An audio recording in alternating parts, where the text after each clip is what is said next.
अस्सलामुअलैकुम। उम्मीद है कि आप सब खैर से हैं। तो आप लोग पैरट्स का बच्चा देख सकते हो और वो दो पैरट्स, एक घर के अंदर एक बाहर के पे बैठा हुआ। सबसे पहले हम पैरट्स का दाना पानी चेक करते हैं। तो ये दाना पानी गंदा है और दाना साफ़ पड़ा है। तो चलिए पानी को हम लोग केज के बाहर निकालते हैं और पानी को हम साफ़ सुथरा करके केज में वापस रखते हैं। तो चलिए पानी को मैं केज के बाहर निकाल लिया और पानी को साफ़ कर दिया। साफ़ सुथरा करके अभी हम केज के अंदर रखते हैं पानी को। ये हमने रख दिया।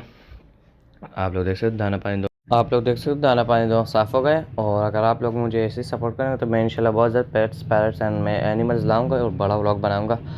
तो अगर व्लॉग अच्छा लगे तो वीडियो को लाइक कीजिए, हमारे चैनल को मस्त मस्त सब्सक्राइब कीजिए ताकि हर आने वाली नई वीडियो आप तक सबसे पहले पहुँचे। अल्लाह हाफिज़।